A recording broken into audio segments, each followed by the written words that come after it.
Okay जी। तो मैं थोड़ा सा आपको बता देता हूँ कि हमारा जो ये अगले जो 7-8 सेशन हैं, ये किस इसका कंटेंट क्या होगा, इसमें हम क्या सीखेंगे। ठीक है। तो सबसे पहले तो आप दोस्तों को ये पता होना चाहिए कि जो फॉरेक्स ट्रेडिंग का नॉलेज है वो कितनी किस्म का होता है। तो मैं यहाँ पे लिखता हूँ जी। वाइट स्क्रीन आपको नजर आ रही है। फॉरेक्स जो ट्रेडिंग है ना,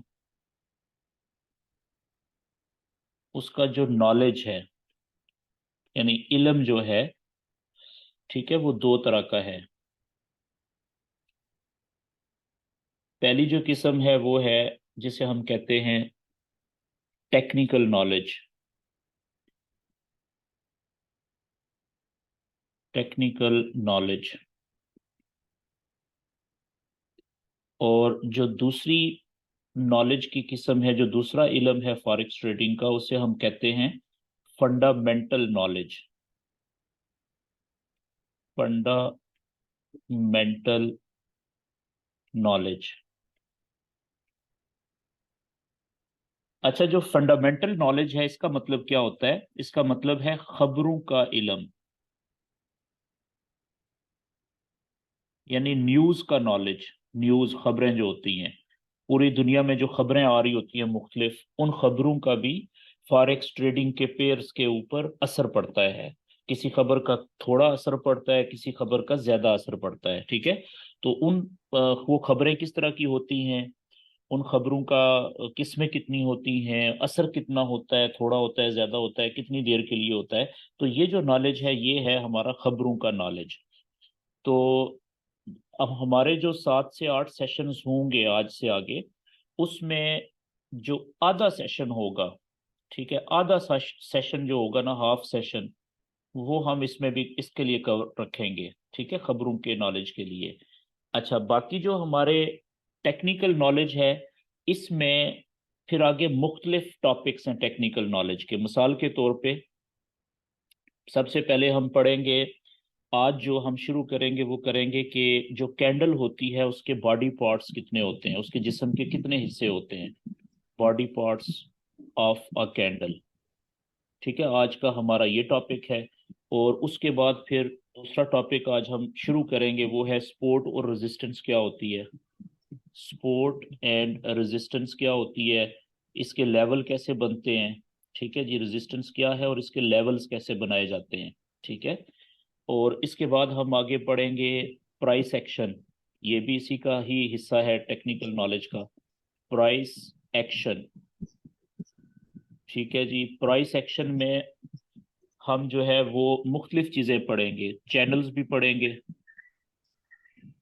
यानी ट्रेंड लाइंस पढ़ेंगे। Trend lines. ठीक है, उसके बाद हम ब्रेकआउट्स पढ़ेंगे कि ब्रेकआउट्स क्या होते हैं। ठीक है जी। और उसके बाद हम जो एक और चीज सीखेंगे टेक्निकल नॉलेज में, वो है supply and demand. Supply and demand क्या होती है फॉरेक्स में, वो यूज कैसे होती है और उसके जोन्स कैसे बनते हैं। ठीक है जी। तो ये हमारा जो सारा है टॉपिक्स, ये हैं टेक्निकल नॉलेज के। तो इन सारी चीजों के ऊपर हम लगाएंगे टेक्निकल नॉलेज सीखने के लिए। अगले तकरीबन हमारे 5 से 6 सेशंस जो होंगे वो इस टेक्निकल नॉलेज पे होंगे। ठीक है। तो इसका मतलब ये हुआ कि ज्यादातर जो हमारा टाइम आगे गुजरेगा वो टेक्निकल नॉलेज के ऊपर गुजरेगा। तो इससे आप अंदाजा लगा लें कि टेक्निकल नॉलेज की अहमियत कितनी ज्यादा है।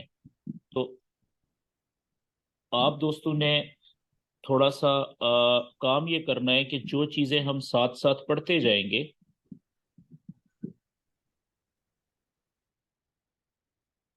जो जो चीजें हम साथ साथ पढ़ते जाएंगे, सीखते जाएंगे थोड़ी थोड़ी रोजाना की बुनियाद पे, आपने उसकी रोजाना की बुनियाद पे जितनी आपको समझ आए उसकी प्रैक्टिस करनी है, कैसे, जैसे मैं बताऊंगा। ठीक है।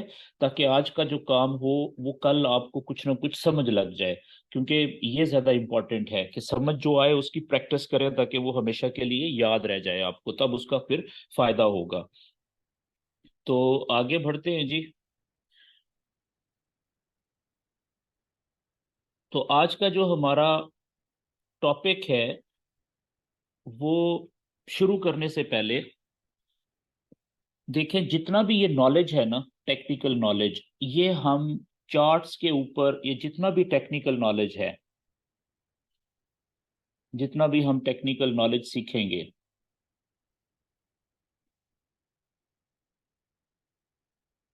ये सारे का सारा हम अप्लाई करते हैं किसके ऊपर? ये चार्ट्स के ऊपर अप्लाई होता है जी। जो पेयर्स के चार्ट्स होते हैं ना, ये सारा जो नॉलेज है टेक्निकल, इसको हम चार्ट्स के ऊपर अप्लाई करते हैं। ठीक है। तो अब चार्ट्स हम कहाँ कहाँ पे देख रहे होते हैं? कुछ दोस्तों के पास मोबाइल है सिर्फ, तो वो तो मोबाइल के ऊपर जो MT5 का चार्ट होता है हर पेयर का, वहां पे भी ये अप्लाई कर सकते हैं। लेकिन जिन दोस्तों के पास लैपटॉप्स हैं, ठीक है, अवेलेबल हैं लैपटॉप्स या जो कंप्यूटर होते हैं डेस्कटॉप्स, वो हैं, तो सबसे बेहतर ये होता है कि आप चार्ट ओपन करें लैपटॉप्स के ऊपर या डेस्कटॉप कंप्यूटर के ऊपर, और वहां पे उन चार्ट्स के ऊपर ये टेक्निकल नॉलेज अप्लाई करें। क्यों? क्योंकि जो लैपटॉप है या कंप्यूटर है, उसकी स्क्रीन होती है बड़ी। तो अगर आप बड़ी स्क्रीन के ऊपर चार्ट ओपन करेंगे किसी भी पेयर का, तो वहां पे आपको एक वक्त में बहुत ज्यादा कैंडल्स नजर आएंगी। ठीक है, दूर तक आप माजी में देख सकेंगे, और बड़ी स्क्रीन के ऊपर जब आप ये नॉलेज अप्लाई करेंगे तो वो आपको समझ जल्दी आएगी। लेकिन जिनके पास ये लैपटॉप नहीं है, ठीक है, डेस्क या कोई टैबलेट वगैरह नहीं है, कंप्यूटर नहीं है, तो उनको टेंशन लेने की जरूरत नहीं है। वो ये सारा काम मोबाइल के ऊपर MT5 के चार्ट के ऊपर भी वो इस्तेमाल कर सकते हैं, यूज कर सकते हैं, वहां पे भी उनको समझ आएगी। ठीक है जी। तो आज अ, क्योंकि मैं आपको सिखाने के लिए जो चार्ट ओपन करूंगा वो अपने लैपटॉप के ऊपर ओपन करूंगा ताकि आप दोस्तों को समझ ज्यादा आए, ठीक है ना। तो उसके लिए चार्ट, जब भी आपने लैपटॉप पे कोई चार्ट ओपन करना है तो ये वेबसाइट्स दो लिख लें, ये फ्री वेबसाइट्स हैं। सबसे पहले www.investing,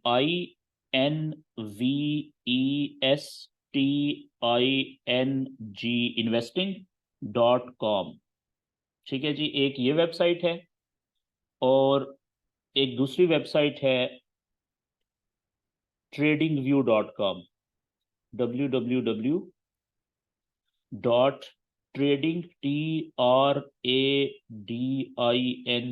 trading, view, view.com। ठीक है, ये दो वेबसाइट्स हैं, ये आप नोट कर लें। जो फॉरेक्स ट्रेडर होते हैं उनको ये दो वेबसाइट सारी जिंदगी जो है वो जरूरत पड़ती हैं। ठीक है, वो डेली इन्हीं दो वेबसाइट्स के ऊपर ही घूम रहे होते हैं, उनकी जिंदगी बस यहाँ से ही शुरू होती है और इधर ही खत्म हो जाती है। अच्छा, ये जो पहली वेबसाइट है, इसको इस्तेमाल करना बहुत आसान है, बहुत आसान। आप आसानी से इसको इस्तेमाल कर सकते हैं। लेकिन जो दूसरी वेबसाइट है, ये वाली tradingview.com, इसको इस्तेमाल करना थोड़ा सा मुश्किल है, थोड़ा सा, ज्यादा नहीं, थोड़ा सा मुश्किल। लेकिन जब आप ये इस्तेमाल करें इस पहली वेबसाइट को, ठीक है, investing.com को, लेकिन जब आप देखें कि ये सही काम नहीं कर रही, तो फिर आपके पास अल्टरनेट वेबसाइट ये भी है, फौरन ये ओपन कर लें चार्ट देखने के लिए। दुनिया के अंदर फॉरेक्स ट्रेडिंग के अंदर जितने भी पेयर्स हैं, उन सब के चार्ट इन दोनों वेबसाइट्स के ऊपर लाइव चल रहे होते हैं। ठीक है जी, आप इसके ऊपर इन दोनों वेबसाइट्स पे किसी भी चार्ट के ऊपर अपना जो भी नॉलेज आप सीखेंगे वो अप्लाई भी कर सकते हैं, प्रैक्टिस भी कर सकते हैं। ठीक है, और उसको देख के अपने मोबाइल के ऊपर ट्रेड भी ले सकते हैं MT5 के अकाउंट के ऊपर। ठीक है जी। अब आप देखिएगा कि ये वेबसाइट मैं ओपन करने लगा हूं जी, पहली वाली investing.com। तो आपके साथ मैं दोबारा से स्क्रीन शेयर करता हूं। ये मैं आ गया गूगल के ऊपर, यहाँ पे मैं एड्रेस लिख रहा हूँ जी, www.investing, investing.com। तो ये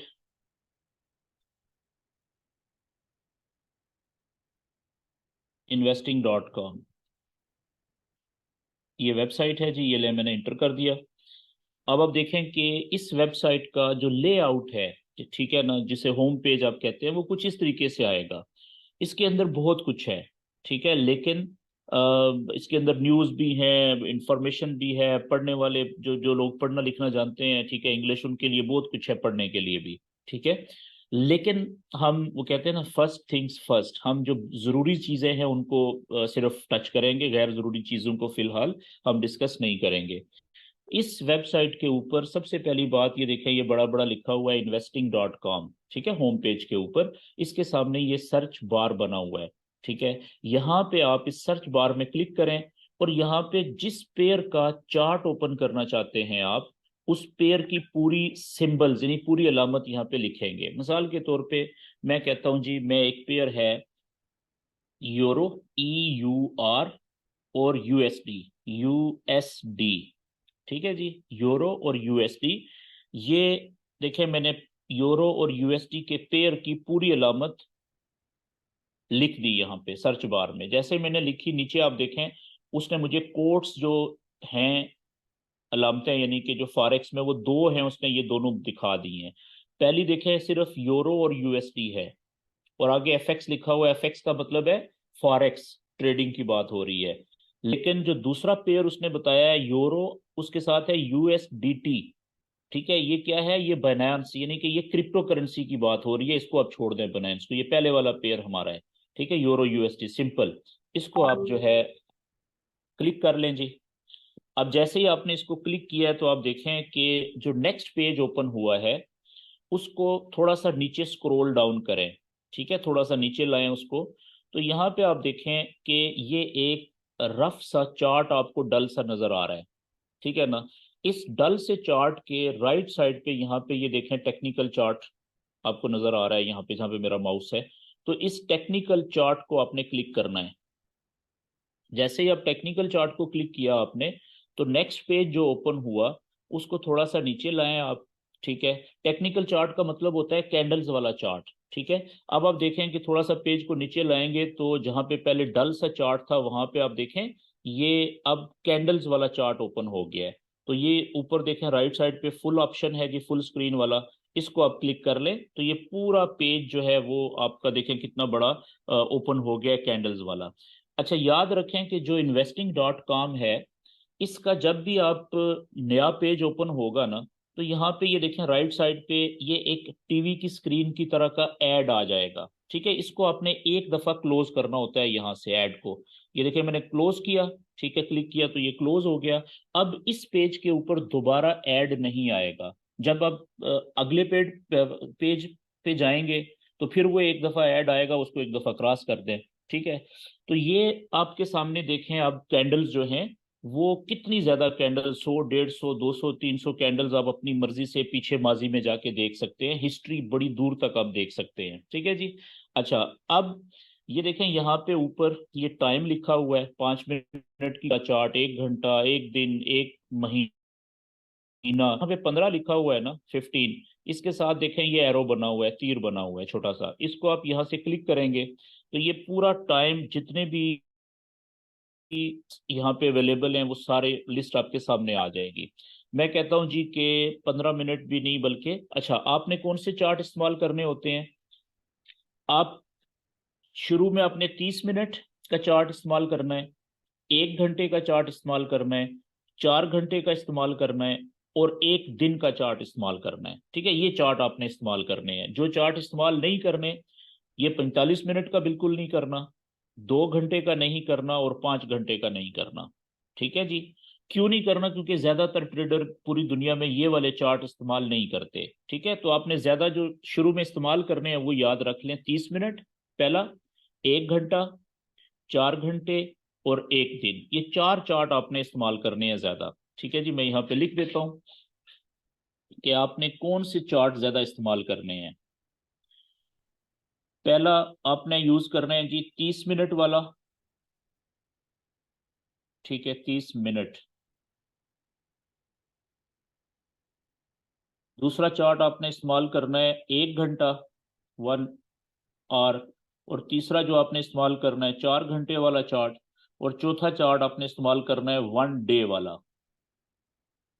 ठीक है, डे वाला। बस ये 4 चार्ट आपने शुरू में 1 से 2 हफ्ता जब तक आप सीख रहे हैं उस वक्त तक आपने सिर्फ ये चार्ट इस्तेमाल करने हैं।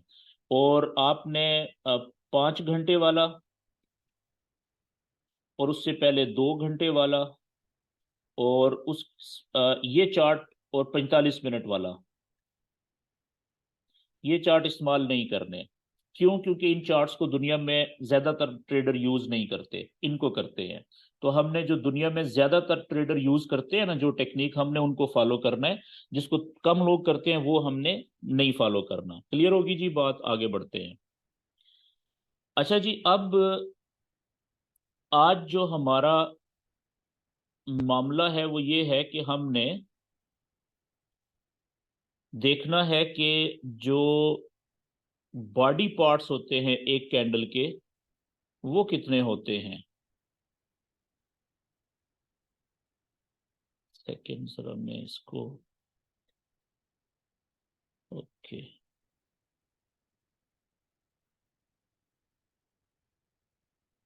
असल में मेरा अपडेट हुआ है सिस्टम, तो इसका मैं, okay, clear, clear all drawing, okay जी। तो अभी आप देखें जी, हम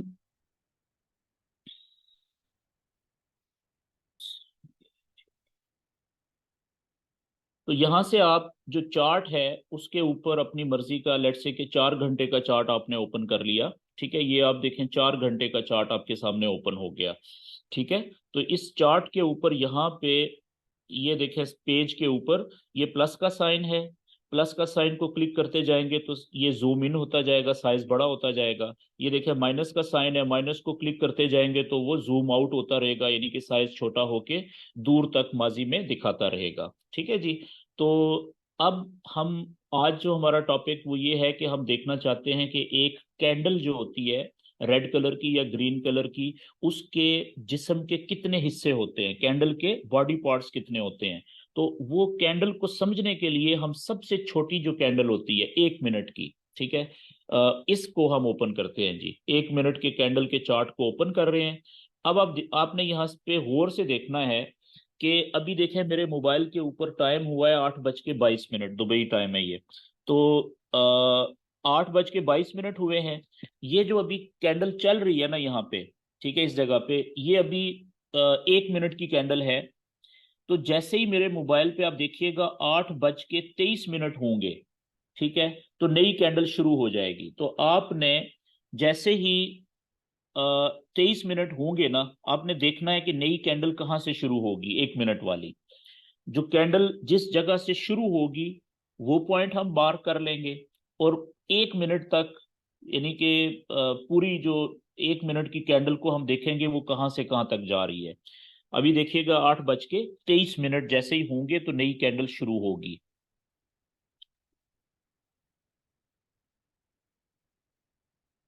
ये देखें जी 23 मिनट हुए हैं। ठीक है, अभी आप देखिएगा कि नई कैंडल शुरू हो गई है यहाँ पे। ये देखें इस जगह से नई कैंडल शुरू हुई है। तो ये इस कैंडल का स्टार्टिंग पॉइंट है जिसे हम ओपन कहते हैं, ओपनिंग पॉइंट नई कैंडल का। ठीक है, अब देखें ओपनिंग पॉइंट से कैंडल अगर ऊपर जा रही है तो यहां तक गई थी तो ग्रीन कलर हुआ था, वहां से वापस नीचे आई है तो पीछे धागा सा रह गया था काले रंग का, वापस ऊपर गई है तो ग्रीन कलर। लेकिन आप देखिएगा कि अगर ओपनिंग पॉइंट से नीचे जाएगी तो रेड कलर हो जाएगा कैंडल का। गौर करें जरा। तो ये जिस जगह पे कैंडल ओपन होती है, जिस जगह से नई कैंडल शुरू होती है, वो जो ओपनिंग पॉइंट होता है वो बड़ा इंपॉर्टेंट होता है।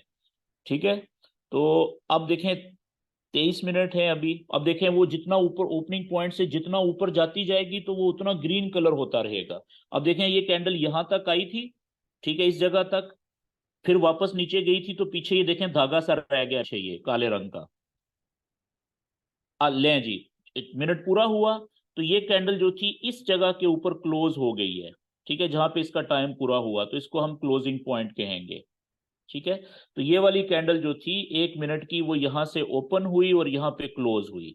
ठीक है जी, और बीच में, अच्छा, अगली कैंडल जो है वो देखें ओपन यहाँ पे हुई है, यहाँ पे, और ओपनिंग पॉइंट से नीचे जा रही है तो देखें रेड कलर रेड हो रहा है, वापस ऊपर गई तो पीछे देखें धागा सा रह गया काले रंग का।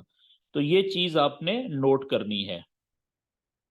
अच्छा, कोई भी कैंडल हो, कैंडल चाहे 1 मिनट की हो, चाहे 1 घंटे की हो, 1 दिन की हो, कोई भी कैंडल हो, हर कैंडल इसी तरीके से काम चलती है जी।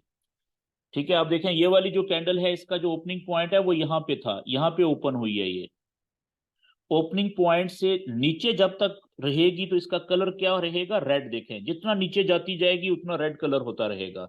नीचे से जब वापस ऊपर आएगी तो नीचे ये काला धागा छोड़ आएगी। अब देखें अगली कैंडल यहाँ पे ओपन हुई है, ये वाली ओपनिंग पॉइंट से ऊपर जा रही है तो ग्रीन कलर, ये देखें वापस यहां तक आई थी तो ऊपर काला धागा छोड़ आई थी। ठीक है जी, आगे चलते हैं जी। यही आपको बताना था फिलहाल। अब हम थोड़ा सा वाइट स्क्रीन को यूज करते हैं ताकि चीजों को मजीद समझना हमारे लिए आसान हो। ओके,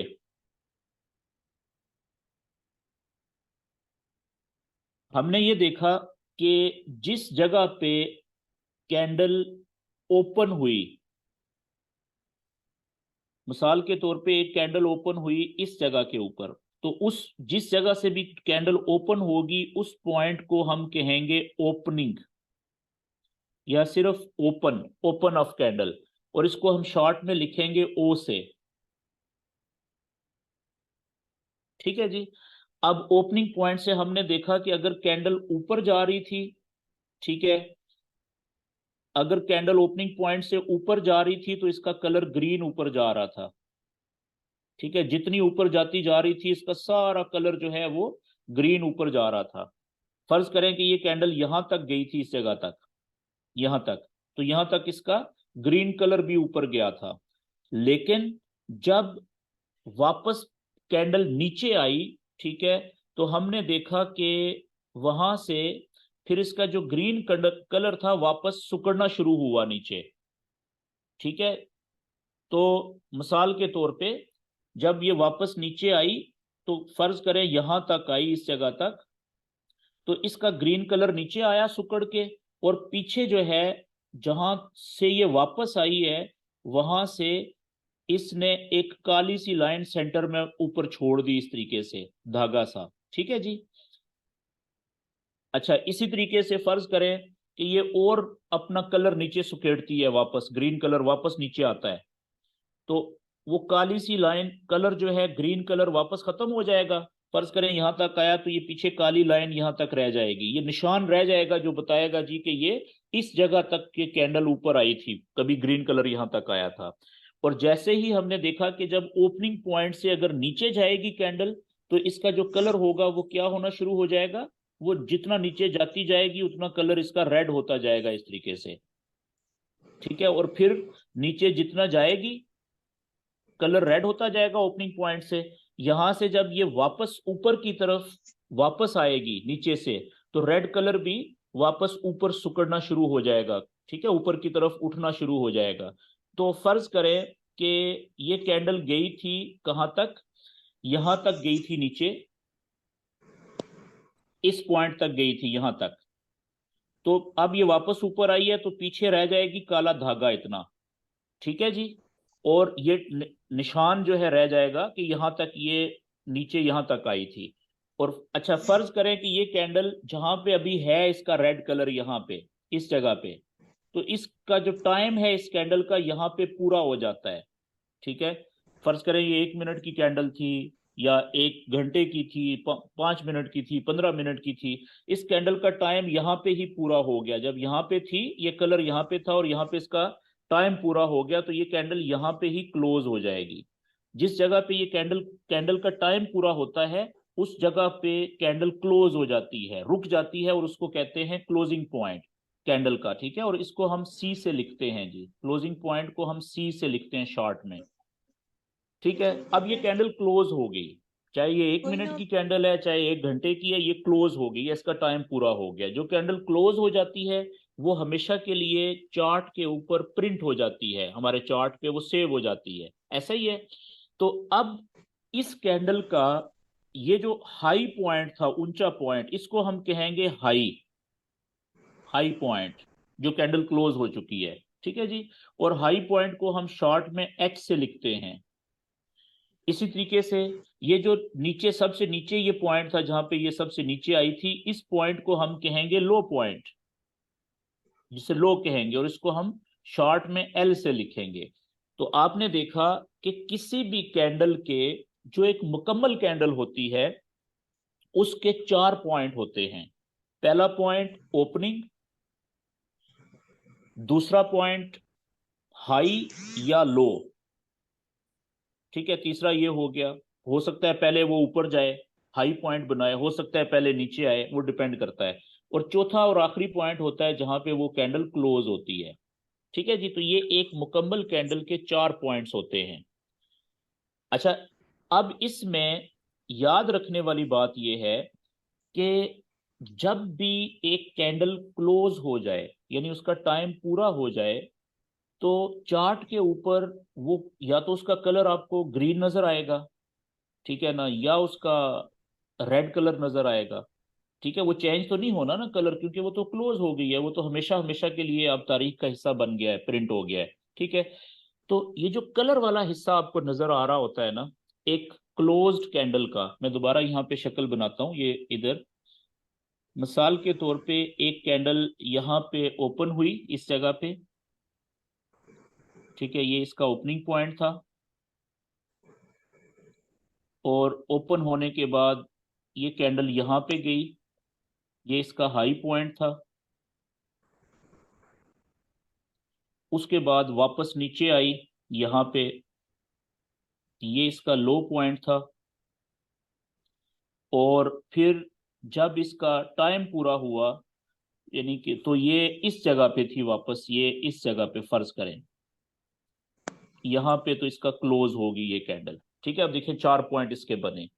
तो जब ये कैंडल क्लोज हो जाएगी, ठीक है, तो इसका जो कलर आपको नजर आएगा वो कहां से कहां तक होगा। याद रखें कि किसी भी कैंडल का जो क्लोज हो चुकी होती है, उसका ओपनिंग पॉइंट से लेके क्लोजिंग तक का जो गैप होता है, फासला होता है, वो उस कैंडल का कलर वाला हिस्सा होता है, ये वाला।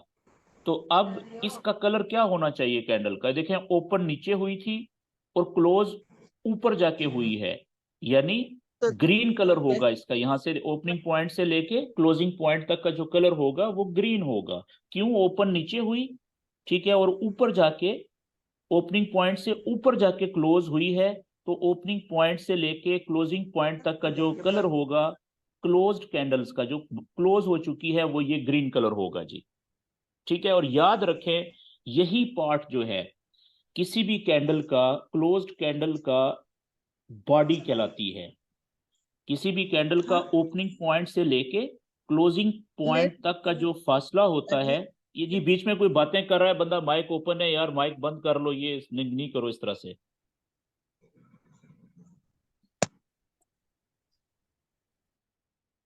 ओके जी, मैंने म्यूट कर दिया सबको।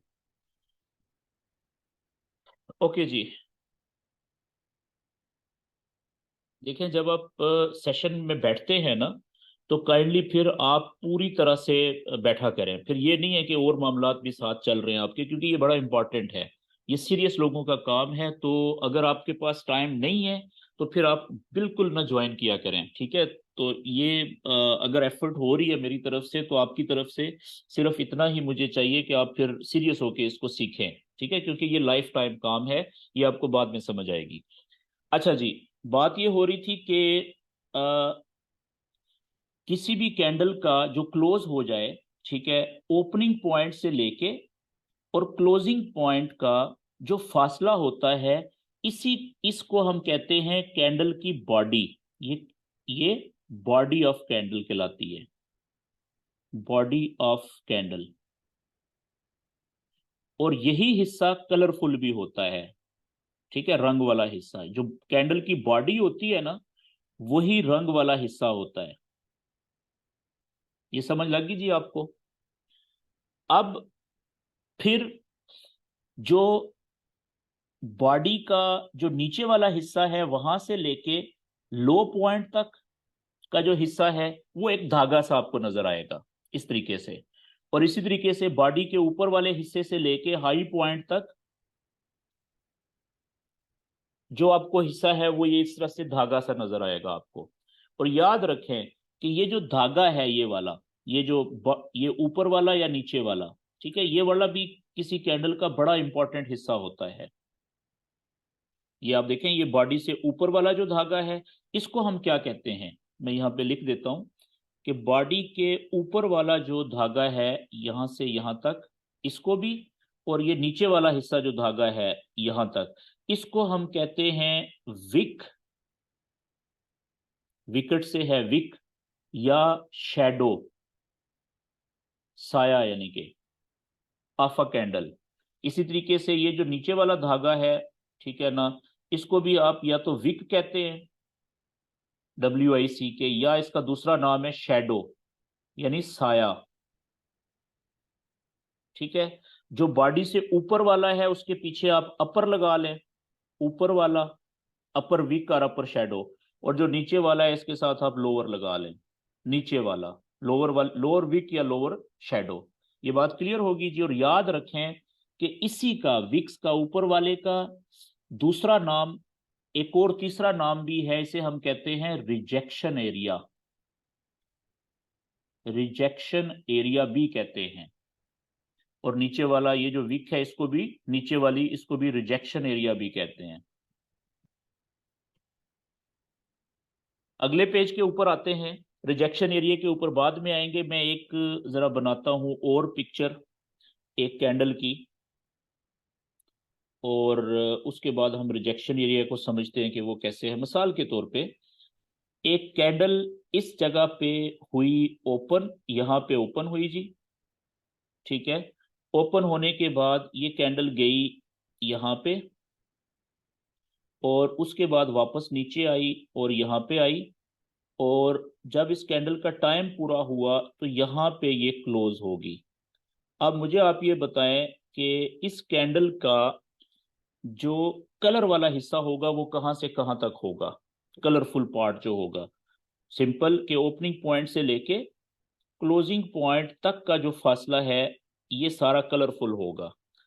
और इसका कलर क्या होगा जी? अब ग्रीन होगा कि रेड होगा? आपने देखना है ओपन कहाँ पे हुई थी, ओपन ऊपर हुई, क्लोज नीचे आके ओपनिंग पॉइंट से नीचे क्लोज हुई है तो रेड कलर होगा, यानी नीचे जाके क्लोज हुई है। ठीक है, तो इसका कलर हो जाएगा रेड। और कलरफुल जो हिस्सा हो, पार्ट होगा, कलर कहां से कहां तक होगा? ओपनिंग पॉइंट से लेके क्लोजिंग पॉइंट तक, ना कम ना ज्यादा। ये देखें, अब ये कलरफुल पार्ट हो गया जी इसका। और यही जो कलर कलर वाला हिस्सा है यही इसकी बॉडी भी कहलाएगी कैंडल की। कौन सी कैंडल की? जो क्लोज हो चुकी है, जिसका टाइम खत्म हो चुका है, क्योंकि अब इसमें चेंजिंग कोई नहीं होनी।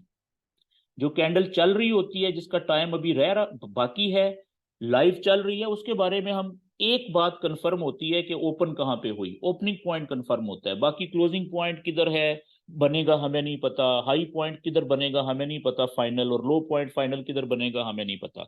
ठीक हो गया जी।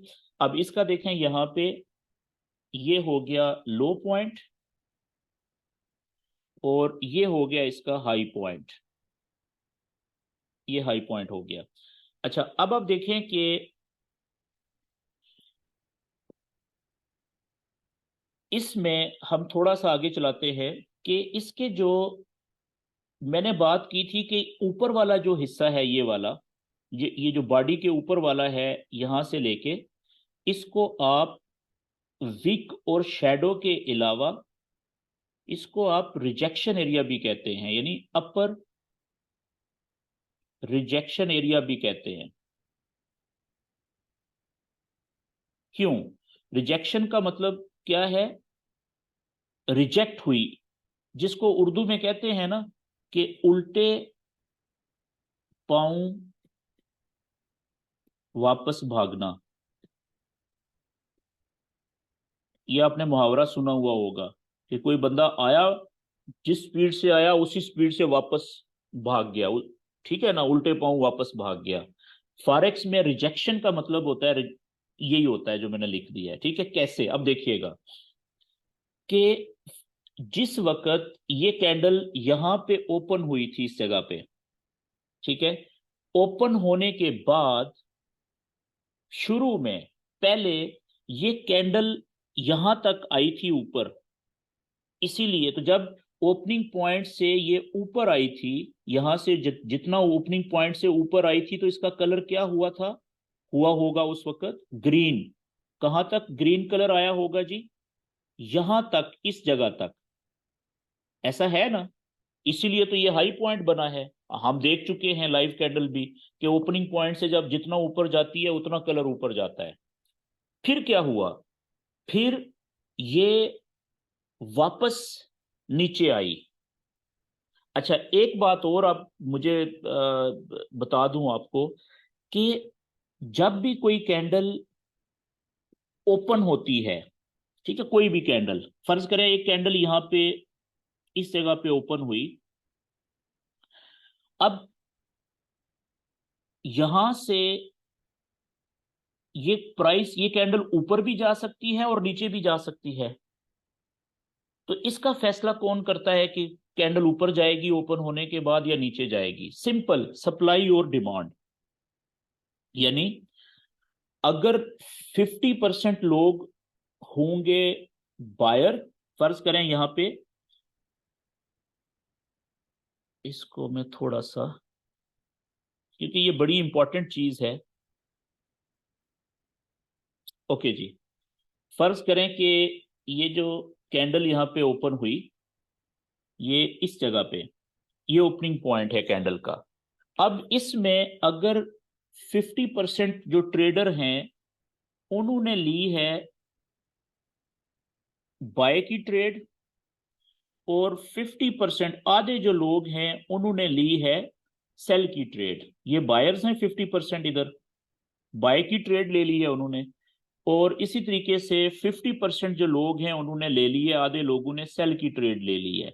यानी जितने लोगों ने, जैसे ही कैंडल ओपन हुई, आधे लोग जितने भी पूरी दुनिया में थे उन्होंने बाय की ट्रेड ले ली, और आधे जो लोग थे 50% उन्होंने सेल की ट्रेड ले ली। तो मुझे बताएं ये कैंडल किधर जाएगी? ना ऊपर जाएगी जी, ना नीचे जाएगी। क्यों? बराबर हो गया ना। तो ये कैंडल यहां पे ही खड़ी रहेगी, ना ऊपर जाएगी ना नीचे जाएगी। तो ऐसा लगेगा देखने में कि ये तो प्राइस मूव ही नहीं कर रही, बिल्कुल रुक गई है कैंडल। अब प्राइस ऊपर कब जाएगी? ऊपर तब जाएगी अगर बायर्स की तादाद में इजाफा होना शुरू होगा। अगर यहां पे बायर्स में इजाफा होता है, 50% से बढ़ के ये हो जाएंगे 51%, 1% बढ़ गए बायर, तो ये आहिस्ता से ऊपर जाएगी, यहां से ऊपर जाना शुरू होगी, इसका ग्रीन कलर होना शुरू होगा। इसका मतलब क्या है? अगर 1% बायर बढ़े हैं, तो यहां से फिर सेलर में से 1% कम हो गया ना, अब ये कम होके अब यहाँ पे रह गए हैं 49%, ये कम हो गए हैं 1%, ऐसा ही है। अब अगर ये मजीद ऊपर जाती है, इसका मतलब है कि ये बायर में और इजाफा हुआ है, ये 52% हो गए हैं, ये और ऊपर चली गई थी। ठीक है, इसका मतलब क्या हुआ कि इधर फिर सेलर और कम हो गए हैं, अब ये हो गए हैं 48%। तो इस तरीके से जैसे जैसे सेलर्स की तादाद कम होती जाएगी, वैसे वैसे बायर की तादाद में इजाफा होता जाएगा, वैसे वैसे प्राइस जो है वो, कीमत या कैंडल जो है वो और ऊपर जाना शुरू हो जाएगी। ये बात समझ आ गई जी? और इसके उलट है क्या, कि अगर कैंडल नीचे कब जाएगी, इसका उलट कर लें। तो यहां पे क्या हुआ, अब यहां पे देखें कि जिस वक्त ये कैंडल यहां पे ओपन हुई, ओपन होने के बाद यहां से ये ऊपर क्यों गई यहां तक? क्यों? क्योंकि बायर्स बहुत ज्यादा थे, बायर ज्यादा हो गए, बायर ज्यादा और सेलर्स कम, सेल की ट्रेड लेने वाले वो कम थे जी, इसलिए ये प्राइस यहां तक गई, इस जगह तक। ठीक है, लेकिन फिर क्या हुआ कि इस पॉइंट से, यहां से हाई पॉइंट जो था, यहां से फिर कुछ इस तरह से हुआ कि यहां से एकदम से सेलर बहुत ज्यादा हुए,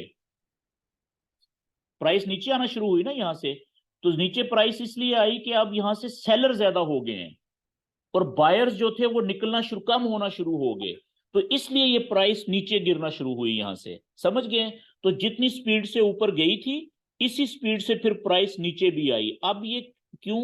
क्योंकि यहाँ पे वापसी पे अब यहाँ पे सेलर ज्यादा हैं, सेलर ज्यादा हो गए और बायर्स जो थे कम हो गए जी। तो इसलिए ये प्राइस यहां से ओपनिंग पॉइंट से लेके हाई पॉइंट तक जितनी स्पीड से ऊपर गई थी, जाते हुए बायर ज्यादा थे, वापस आते हुए सेलर ज्यादा हो गए। इसको कहते हैं जितनी स्पीड से ये ऊपर आई उतनी ही स्पीड से वापस उल्टे पांव वापस भाग गई। तो इस एरिया को, जिस एरिया में एक वक्त में बायर ज्यादा हो दूसरे वक्त में सेलर ज्यादा हो, पीछे डंडा सा रह जाता है, उस एरिया को रिजेक्शन एरिया कहते हैं। कि यहां से लेके यहां तक आई थी कैंडल लेकिन फिर वापस रिजेक्ट होके वापस चली गई। ये बात क्लियर हो गई जी। तो इसी तरीके से यहां पे जो नीचे वाला रिजेक्शन एरिया है, इसका भी वही हिसाब है कि इस जगह से क्लोजिंग पॉइंट से नीचे यहां तक जब आई थी कैंडल, तो इसलिए आई थी क्योंकि नीचे आते हुए सेलर ज्यादा थे। जब सेलर ज्यादा होंगे तो प्राइस नीचे जाएगी ना। लेकिन यहां से इस पॉइंट से नीचे नहीं जा सकी, क्यों? क्योंकि यहां से फिर एकदम से बायर इंटर हुए, बायर ज्यादा हो गए और सेलर, तो यहां पे जब कैंडल पहुंची तो इसका टाइम ही खत्म हो गया। अगर टाइम खत्म ना होता तो हो सकता है यही बायर इसको और ऊपर तक लेके चले जाते। मेरी बात समझ गए? तो इसलिए इस केस में ये जो नीचे वाला एरिया है, ये धागे वाला, इसको कहेंगे रिजेक्शन एरिया। ये विक जो है या शेडो है, इसको नीचे वाला रिजेक्शन एरिया भी कहते हैं। ये बात क्लियर हो गई जी? ओके। तो याद रखें कि ये मैंने आपको जो रिजेक्शन एरिया है इसके बारे में इतना ज्यादा टाइम क्यों लगाया आपको समझाने के लिए। याद रखने वाली बात है, याद रखें, ये बड़ी इंपॉर्टेंट बात है कि फॉरेक्स ट्रेडिंग में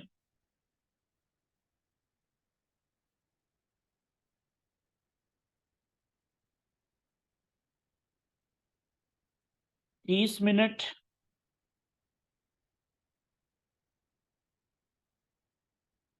1 घंटा, 4 घंटे और 1 दिन के चार्ट में कैंडल्स के कैंडल्स का, सॉरी,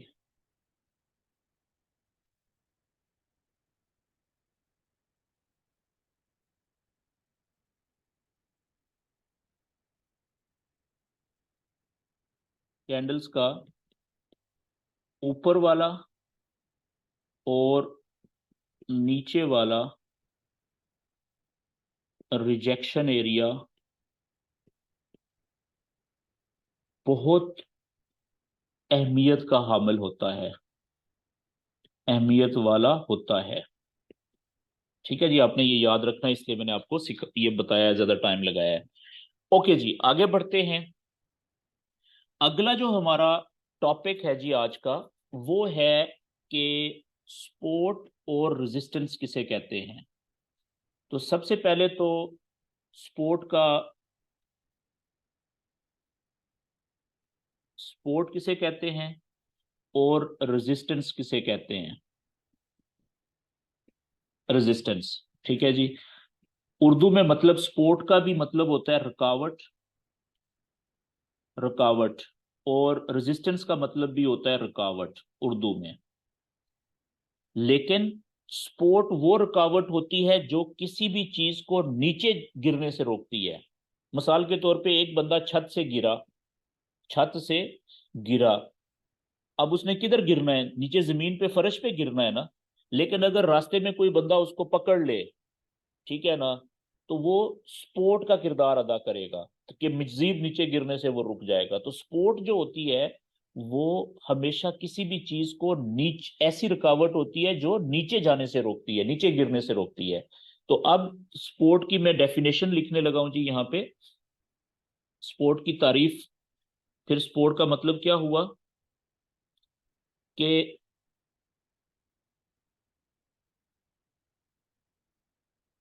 सपोर्ट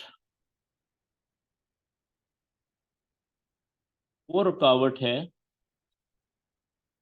वो रुकावट होती है जो कैंडल्स को, हम तो चार्ट्स की बात कर रहे हैं ना, फॉरेक्स में तो कैंडल्स ही होती हैं, जो कैंडल्स को नीचे जाने से जाने से रोकने की कोशिश करती है। अच्छा, कोशिश करने का मतलब कि कभी वो रोकने में कामयाब होती है और कभी कामयाब नहीं होती। ठीक है, तो ऐसी रुकावट को हम सपोर्ट कहते हैं फॉरेक्स में, जो कैंडल्स को नीचे नीचे गिरने से, नीचे जाने से रोकने की कोशिश करती है। कभी कामयाब होती है और कभी कामयाब नहीं होती। कभी रोकने में कामयाब होती है कैंडल्स को और कभी कामयाब नहीं होती, नहीं रोक पाती, लेकिन उसको, उस रुकावट को हम सपोर्ट कहते हैं। अब रह गई बात रेजिस्टेंस की। रेजिस्टेंस कौन सी रुकावट है जी? इसका उलट, वो रुकावट जो कैंडल्स को ऊपर जाने से रोकने की कोशिश करती है। मिसाल के तौर पे, चले मैं पहले तारीफ डेफिनेशन लिख देता हूं, फिर हम आगे बढ़ेंगे। अच्छा, इसको मैं रेड कलर से लिखता हूं। रेजिस्टेंस वो रुकावट है, रुकावट होती है जो कैंडल्स को ऊपर जाने से रोकने की कोशिश करती है। कभी कामयाब होती है रोकने में और कभी कामयाब नहीं होती, कभी नहीं होती। ठीक है जी, अब इसको थोड़ा सा सिंपल कर लेते हैं कि मिसाल के तौर पे ये कैंडल्स हैं जी, अब चार्ट की बात कर रहे हैं। ये कैंडल है, नीचे से ऊपर जा रही है। ये कैंडल एक ऊपर गई, इस तरीके से ऊपर गई, ऊपर गई, ऊपर गई। यहां पे एक ऐसा पॉइंट आ गया कि यहां से कैंडल ऊपर नहीं जा सकी। फिर क्या हुआ? चार्ट में, चार्ट की बात कर रहे हैं अभी, हम देखेंगे कि यहां से फिर कैंडल नीचे गिरना शुरू हो गई। ठीक है जी, तो अब अभी कैंडल यहां पे है, लाइव कैंडल यहां पे चल रही है, इस जगह पे फर्ज करें ये यहां पे। तो हम क्या कहेंगे कि ये जो जगह थी ना, ये वाली, ये ऐसी जगह थी जहां से कैंडल मजीद ऊपर नहीं जा सकी। तो इस जगह को हम कहेंगे, निशान लगा लेंगे यहां पे, इसको हम क्या कहेंगे कि यहां पे एक ऐसी अनदेखी रुकावट थी जो हमें नजर तो नहीं आ रही, लेकिन क्योंकि कैंडल इस जगह को से मजीद ऊपर नहीं जा सकी, वापस नीचे आ गई है, तो इसको हम कहेंगे रेजिस्टेंस। इस जगह को हम कहेंगे कि यहाँ पे रेजिस्टेंस है जी, जिसने कैंडल को मजीद ऊपर जाने से रोक दिया। ठीक है। अच्छा, अब फर्ज करें कि ये नीचे कैंडल यहां पे आई और यहां से नीचे नहीं जा सकी। ठीक है ना, और यहां से अगर कैंडल्स यहां से वापस ऊपर उठना शुरू हो जाती है ऐसे, तो हम फर्ज करें ये कैंडल अभी है यहां पे, इस जगह पे, तो हम क्या कहेंगे कि ये जो नीचे जगह थी ना, ये वाली, ये ऐसी जगह थी जहां पे कोई ऐसी रुकावट थी, ऐसी चीज, यहां पे कोई जिन बैठा हुआ था जिसने कैंडल्स को नीचे जाने से रोक दिया। तो वो रुकावट हुई ना फिर, तो इस रुकावट को हम क्या कहेंगे? सपोर्ट कहेंगे जी, जिसने कैंडल को नीचे जाने से रोक दिया।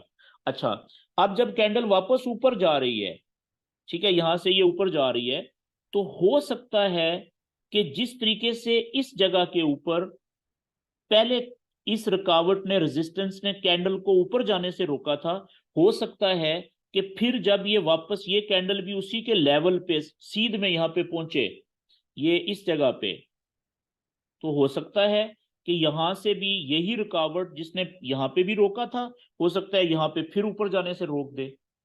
ठीक है, तो अगर ये कैंडल यहां से ऊपर जाके, यहां पे रुक के, और यहां से ऊपर जाने में कामयाब ना हुई, वापस नीचे आ जाए ऐसे, तो हम क्या कहेंगे? फर्ज करें ये कैंडल यहां पे है लाइव, इस अभी रुकी हुई है इधर, तो हम क्या कहेंगे कि देखें ना, जिस तरीके से ये रुकावट यहां पे इसने काम किया था, कैंडल को ऊपर जाने से रोका था, उसी रुकावट ने यहां पे दूसरी दफा भी कैंडल्स को ऊपर जाने से रोक दिया और यहां पे भी रेजिस्टेंस का किरदार अदा किया कामयाबी से।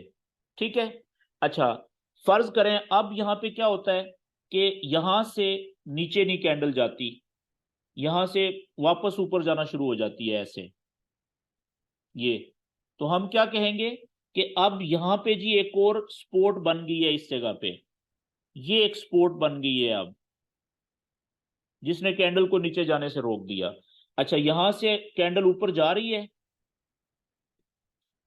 ठीक है, और अब फर्ज करें कि ये जो रेजिस्टेंस थी जिसने पहले दो दफा कैंडल्स को ऊपर जाने से रोका था कामयाबी से, उसी के सीध में आगे आप लाइनें खींच खींच रहे हैं, लंबी कर रहे हैं। तो अब फर्ज करें कि यहां से क्या होता है मिसाल के तौर पे कि ये कैंडल अब टक्कर मारती है इस रुकावट को, अब ये तीसरी दफा इसको नहीं तोड़ पाती, सॉरी ये तोड़ नहीं रोक पाती, और ये कैंडल इसको तोड़ के ऊपर क्लोज हो जाती है। ठीक है, तो अब हम क्या कहेंगे कि भाई साहब अब ये रेजिस्टेंस टूट गई, ये तोड़ने में कैंडल रेजिस्टेंस को, रुकावट को तोड़ के ऊपर निकल गई है, ऊपर क्लोज भी हो गई है, तो अब ये रेजिस्टेंस की लेवल खत्म हो गया। अच्छा, अब आप देखिएगा यही रेजिस्टेंस का लेवल, फर्ज करें ये कैंडल ऊपर गई, यहां से जब वापस नीचे कैंडल आएगी, जब भी कभी वापस आएगी ऊपर से, तो अब यही जो लेवल था जो पहले क्या था, रेजिस्टेंस था, कैंडल को ऊपर जाने से रोक रहा था यहां पे भी और यहां पे भी, अब वही लेवल यहां पे क्या बन जाएगा, कैंडल को नीचे जाने से रोकने की कोशिश करेगा। फर्ज करें यहां से कैंडल नीचे नहीं जाती और यहां से ऊपर चली जाती है, तो अब हम क्या कहेंगे कि जनाब यही जो लेवल था ना, जो पहले कैंडल्स को ऊपर जाने से रोक रहा था यहां पे भी यहां पे भी, अब इसने इस जगह पे ये सपोर्ट का किरदार अदा किया है जी, कैंडल को नीचे जाने से रोक दिया है, यहां पे सपोर्ट बन गया ये वही लेवल। ठीक है। अच्छा, अब फिर क्या होता है कि यहां से फर्ज करें कि ऊपर से कहीं से कैंडल वापस आती है, ठीक है, और अब इस सपोर्ट के लेवल को तोड़ के नीचे आ जाती है। ठीक है, नीचे आई, यहां से कहीं से आगे चल के वापस फर्ज करें यहां से ऊपर जाती है और इसी जगह से ऊपर नहीं जा पाती, ठीक है, और वापस नीचे आ जाती है ऐसे, तो फिर हम क्या कहेंगे कि जनाब यही जो सपोर्ट का लेवल था ना, यही वाला, अब दोबारा से इसने कैंडल को ऊपर जाने से रोक दिया है और यहां पे ये दोबारा रेजिस्टेंस का किरदार अदा किया है इसने।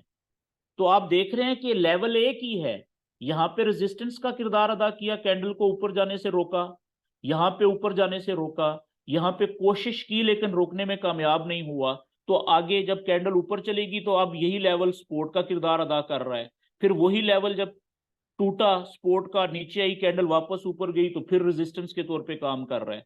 मेरी बात समझ गए हैं? तो ये सपोर्ट या रेजिस्टेंस एक दीवार का नाम है चार्ट के ऊपर, रुकावट का नाम है, जो कैंडल जब नीचे से ऊपर जाती है तो ऊपर जाने से रोकती है, जब ऊपर से नीचे आती है तो नीचे जाने से रोकती है। नीचे जाने से रोकने वाली रुकावट को हम सपोर्ट कहते हैं, ठीक है, जहां पे भी, और ऊपर जाने से रोकने वाली रुकावट को हम रेजिस्टेंस कहते हैं। एक रेजिस्टेंस आगे चल के सपोर्ट बन जाती है, वही सपोर्ट आगे चल के रेजिस्टेंस बन जाती है। ये बात क्लियर हो गई जी? ओके, अब इसी चीज को हम चार्ट के ऊपर देखेंगे, लाइव चार्ट के ऊपर, कि ये सपोर्ट और रेजिस्टेंस कहां कहां पे है, और जब हम वही सीधी लाइन में ये लाइनें खींचेंगे कि एक ही सपोर्ट या रेजिस्टेंस मुख्तलिफ जगहों के ऊपर उसने कैंडल्स को ऊपर या नीचे जाने से रोका हुआ है, तो इस लाइन को आप क्या कह देंगे, लेवल। ये आपने एक लेवल बना दिया, मिसाल के तौर पे ये देखें एक लेवल है, ये सीधा मैंने कनेक्ट कर दिया यहाँ पे, तो ये अब एक लेवल बन गया, ये सपोर्ट का लेवल बन गया।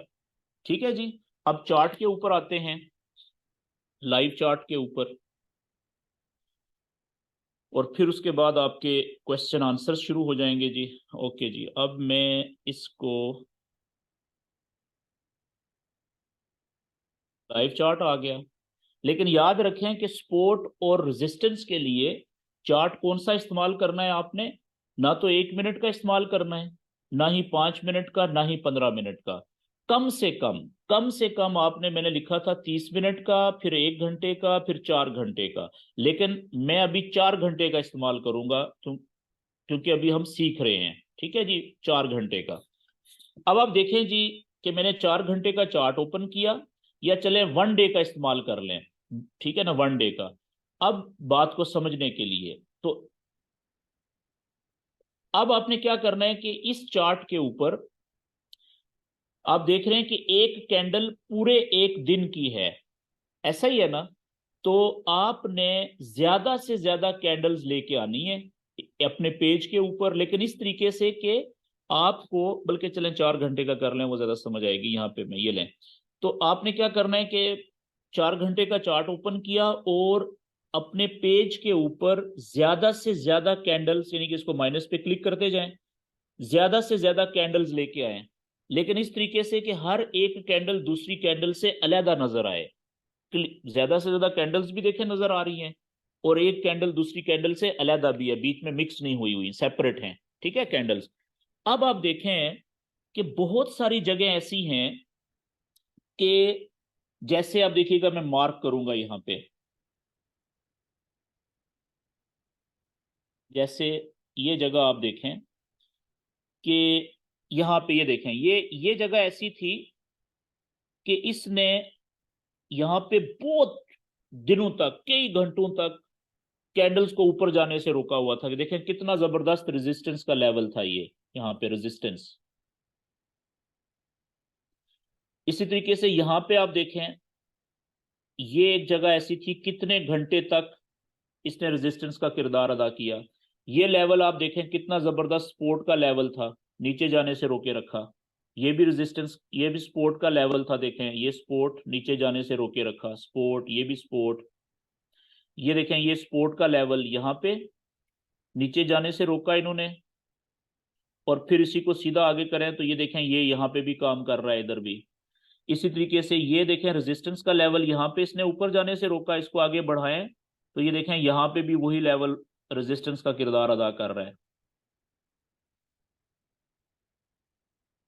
इसी तरीके से ये सपोर्ट का लेवल था, इसको आगे बढ़ाते जाएं सीधा, तो देखें यहाँ पे भी सपोर्ट बना, यहाँ पे भी सपोर्ट बना, और हो सकता है आगे भी यहाँ पे भी सपोर्ट बने। ये समझ गए? तो इस तरीके से चार्ट के ऊपर कम से कम 30 मिनट, 1 घंटा, 4 घंटे और एक दिन के चार्ट के ऊपर जो कैंडल्स जिस जगह पे रुकती हैं ऊपर जाते हुए और वहां से वापस पलटती हैं, या नीचे जाते हुए रुकती हैं और वापस ऊपर उठती हैं, उन जगहों को हम निशान लगा देते हैं। वो जगह हमारे लिए मुस्तकबिल के लिए सपोर्ट या रेजिस्टेंस का लेवल का किरदार अदा करती हैं। अब इसको मैं क्लीन करता हूं जी, प्रॉपर तरीका बताता हूं। ये लाइनें आपने सपोर्ट और रेजिस्टेंस के लेवल कैसे ड्रा करने, आप देखिएगा। इसको मैं क्लीन करता हूं, और प्रॉपर तरीका क्या होता है जी, अपने चार्ट के ऊपर लैपटॉप या इसके ऊपर जो टैबलेट है या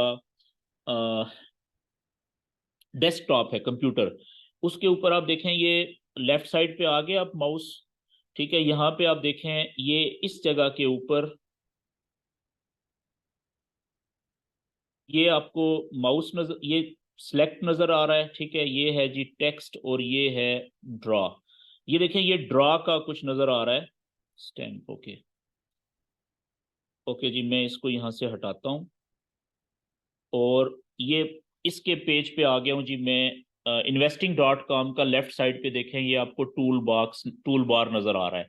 तो आपने आ जाना होता है, ये जो जगह है ना, ये पेन सा जो बना हुआ है investing.com के चार्ट वाले पेज पे लेफ्ट साइड पे, आपने इस पे क्लिक करना है जी, ठीक है। यहाँ पे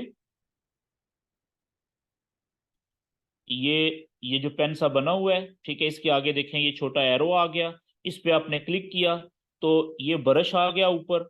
ब्रश के नीचे देखें ये रेक्टेंगल नजर आ रही है आपको, ये 4 खानों वाला ये डब्बा सा, आपने इस रेक्टेंगल पे क्लिक करना होता है। जैसे ही आपने रेक्टेंगल पे क्लिक किया तो ये एक छोटी सी पट्टी आ गई है, जिसको पकड़ के मैं नीचे ले आया हूँ, ठीक है। वो पूछ रहा है कि जी इसका रेक्टेंगल का मतलब होता है लेवल, इसका कलर क्या रखना है। मैं कह रहा हूं जी कलर मैंने करना है हल्का नीला सा, ये वाला, ठीक है। तो आप देखें कि मैं खाली जगह के ऊपर माउस को क्लिक करके खींच के लेके जाऊंगा, ये देखें लेवल या पट्टी सी दीवार सी बन रही है। मैं इसकी मोटाई बड़ी भी कर सकता हूँ और छोटी भी कर सकता हूँ, ठीक है, इस तरीके से। तो अब आप देखिएगा मैं क्या करूंगा, इस पट्टी को यहां से पकड़ के उठाऊंगा, ठीक है, ये लेवल मैंने इसका कलर अपनी मर्जी से मैं चेंज कर सकता हूँ। तो अब आप देखें कि जहां पे ये लाइव कैंडल है, ठीक है, बल्कि लाइव को छोड़ें, ये अगला सेशन होगा हमारा।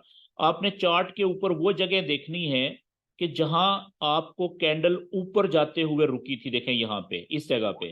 तो ये इस सीधा लेवल को आपने आगे एक्सटेंड करते जाना है, लंबा खींचते रहना है। ठीक है, ये देखें एक ये लेवल बन गया, ये यहाँ पे। और मैंने अब क्या करना है कि इस लेवल की मोटाई कम कम करनी है, ताकि ज्यादा से ज्यादा कैंडल्स इसको ऊपर जाते हुए भी टच करें और नीचे आते हुए भी टच करें। तो ये देखें, ये अगर मैं इसकी मोटाई, ये देखें ये यहाँ पे इसी, थोड़ा सा अगर मैं पीछे लेके जाऊं ये इस तरीके से, ये आप देखें कि यहाँ पे इसी लेवल ने कैंडल्स को नीचे जाते हुए सपोर्ट प्रोवाइड की, रोका। फिर इसी लेवल ने यहाँ पे आप देखें कैंडल्स को रेजिस्टेंस प्रोवाइड की, ऊपर जाने से रोका। फिर इसी लेवल ने यहाँ पे दोबारा कैंडल्स को ऊपर जाने से रोका, रेजिस्टेंस प्रोवाइड की। फिर यहाँ पे आप देखें कितनी ज्यादा रेजिस्टेंस जो है वो कितने, 1 घंटे, ये एक कैंडल 4 घंटे की है, तो 1 2 3 4 5 6 7 8, 8 यानी 8 चौका 32 घंटे तक ये रेजिस्टेंस प्रोवाइड करता रहा, लेवल नहीं टूटा। उसके बाद एक कैंडल देखें यहां से ऊपर गई, फिर वापस देखें नीचे आ गई है। ठीक है, तो ये कितना मजबूत रेजिस्टेंस का लेवल है, देखें। इसी तरीके से आप इसी लेवल को क्लिक करें, ऊपर ये पट्टी आई, इसका ये क्लोन वाला ऑप्शन आ गया डुप्लीकेट का, इसको क्लिक करके क्लोन करें तो ये दूसरा लेवल डुप्लीकेट बन जाएगा।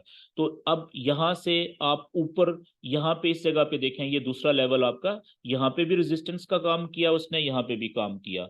और अगर कैंडल्स इसको तोड़ के ऊपर जाएंगी तो आगे फ्यूचर में ये फिर यहाँ पे इसको रेजिस्टेंस का किरदार अदा करेगा इस जगह पे। ठीक है, इसी तरीके से तीसरा लेवल ऊपर बना लें, इसी को क्लिक करके क्लोन करके, ये देखें ये क्लोन किया, ये ऊपर आ गया। और अगर ऊपर जाएगा तो यहाँ पे हमारा बड़ा जबरदस्त ये देखें ये रेजिस्टेंस का लेवल बन गया यहाँ पे तीसरा, अगर कैंडल ऊपर जाएगी। इसी तरीके से अब ये लाइव कैंडल है, इसके नीचे हम सपोर्ट के लेवल बनाते हैं। तो पहला जो सपोर्ट का लेवल होगा वो कहाँ पे बनेगा जी, मैं सबसे ऊपर वाले को क्लोन करता हूँ और उसको पकड़ के लेके आता हूँ नीचे। कि पहला जो हमें, ये कैंडल जब नीचे जाएगी तो माजी करीब में देखें कि ये वाली कैंडल्स यहाँ पे इस पॉइंट से नीचे नहीं जा सकी थी। तो हम उम्मीद कर सकते हैं कि ये कैंडल जब नीचे जाएगी तो उम्मीद है कि ये जो सपोर्ट का लेवल आएगा पहला, जिसने ये देखे माजी में इन कैंडल्स को भी मजीद नीचे जाने से रोक दिया था, तो ये जब यहाँ पे आएगी तो हो सकता है कि इस सपोर्ट के लेवल को कैंडल तोड़ के नीचे जाने की बजाय यहाँ से वापस ऊपर चली जाए, जैसे यहाँ पे हुआ था। ठीक है जी, तो ये पहला सपोर्ट का लेवल ये होगा। अच्छा, जब ये कैंडल पहले सपोर्ट के लेवल को तोड़ के नीचे आएगी तो अगला जो दूसरा सपोर्ट का लेवल होगा वो कहाँ पे मिलेगा, वो दूसरा लेवल मिलेगा जी ये यहाँ पे, ये इस जगह पे आप देखें, ये कैंडल देखें कितना नीचे आई थी, लेकिन इस लेवल को तोड़ के नीचे नहीं जा सकी थी, इस लेवल को तोड़ के नीचे नहीं जा सकी, यहां से देखें तो ये दूसरा लेवल हो गया। अगर फर्ज करें कैंडल पहले सपोर्ट के लेवल को भी तोड़ के नीचे आ जाती है, दूसरे लेवल को भी तोड़ के नीचे जाती है, तो फिर हमें तीसरा लेवल कहाँ पे मिलेगा। तो तीसरा लेवल जो हमें मिलेगा वो सबसे नीचे आप देखें, माजी में कुछ कैंडल्स उस पॉइंट से नीचे नहीं जा सकी थी, वो कौन सा है, ये मैं ऊपर डुप्लीकेट बनाया और इसको मैं पकड़ के नीचे ला रहा हूं, ये वाला पॉइंट देखें, ये वाला। ठीक है, तो ये फिर पहला, दूसरा और तीसरा सपोर्ट का लेवल। तो मैंने क्या किया कि 3 अपने चार्ट के ऊपर सपोर्ट के लेवल बना लिए और 3 ही मैंने रेजिस्टेंस के लेवल बना लिए। तो इस तरीके से आपका ये होमवर्क है जी, कि आपने मुख्तलिफ पेयर के चार्ट्स ओपन करने हैं और उनके ऊपर मुख्तलिफ 4 घंटे के चार्ट के ऊपर आपने 3 4 लेवल रेजिस्टेंस के बनाने हैं, जहां से कैंडल्स ऊपर नहीं जा सकी थी, वापस नीचे आ गई थी। ठीक है, और 3 4 लेवल आपने नीचे बनाने हैं सपोर्ट के, कि जहां से नीचे जाते हुए कैंडल्स रुकी थी और वापस ऊपर चली गई थी, जिस तरह से मैंने बनाए हैं। ये बात यहां तक क्लियर होगी जी। अच्छा, ये इसको हम कहते हैं सपोर्ट एंड रेजिस्टेंस। इसका फायदा क्या होता है ये अगले सेशन में आपको पता चलेगा, लेकिन ये याद रखें कि फॉरेक्स ट्रेडर जो होता है उसको सबसे ज्यादा जो आसानी से चीज समझ आती है, नॉलेज की बात कर रहे हैं, टेक्निकल नॉलेज की, वो ये नॉलेज है जिसे हम सपोर्ट एंड रेजिस्टेंस लेवल बनाने का नॉलेज कहते हैं। ठीक है जी।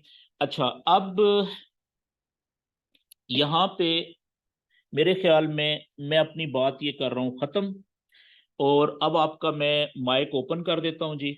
आपने, आपके जो जहन में क्वेश्चन हैं आज के सेशन के हवाले से, बारी बारी आपने क्वेश्चन करना है, जिस आदमी ने क्वेश्चन करना है अपना माइक ओपन करें, बाकी लोग माइक बंद कर दें फिर, ठीक है, ताकि बैकग्राउंड से आवाजें ना आए, शोर ना आए। जब एक बंदे का क्वेश्चन खत्म हो जाए फिर आप दूसरा क्वेश्चन अगला बंदा कर ले, ठीक है। जब तक आप क्वेश्चन करते रहेंगे मैं मौजूद हूं, जवाब दूंगा। रिकॉर्डिंग में इस सेशन की अब बंद करने लगा हूं क्योंकि वीडियो ऑलरेडी लंबी हो चुकी हुई है। ओके जी।